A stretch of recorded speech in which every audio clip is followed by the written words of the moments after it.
Mga kapuso, marami pong pamilyan ngayon ang dinadagsa ng mga mamimili para sa last-minute Christmas shopping. At syempre, isa sa talagang dinudumog dahil sa mga bagsak presyong paninda, ang Divisoria. Nakatutok doon live si Katrina Son. Katrina? Jiggy, lalong naging siksikan dito sa Divisoria dahil nga sa pagdagsa ng mga last-minute shoppers 3 araw bago ang Pasko.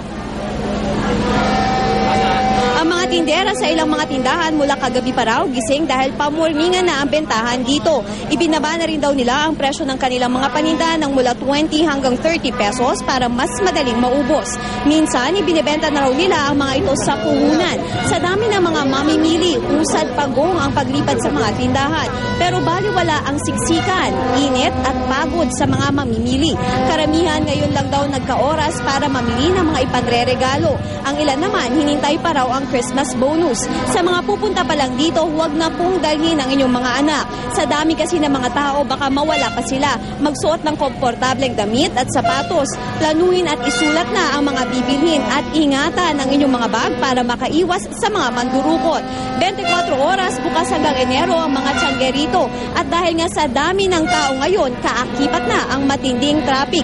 Ang mga nakapalibot na daan dito sa Divisoria tulad ng Abad Santos at Recto ay patuloy pa rin sa pagbigat ng daloy ng trapiko. Halos di na nga raw gumagalaw ang mga sasakyan sa mga lugar na ito. Kaya naman, mas matatagalan at pagpunta at pag-uwi mula dito.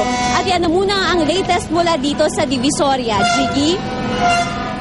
Katrina, kumusta yun ng mga yung security dyan para sa mga mamimili? Kasi nakita natin, talagang dikit-dikit na sila halos. Jiggy, pakiulit? Yung seguridad sa Divisoria, yung sa palibot, kumusta naman ang inilatag ng MPD para sa mga kababayan natin dyan? Jiggy, kanina nakausap natin ang ilan sa mga nagbabantay dito. Ani nga nila, may mga pulis daw na nakapalibot dito nga sa Divisoria. May mga nakasibilyan pa rin daw.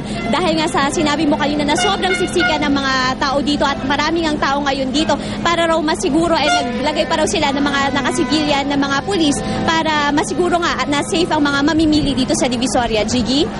Maraming salamat, Katrina Son.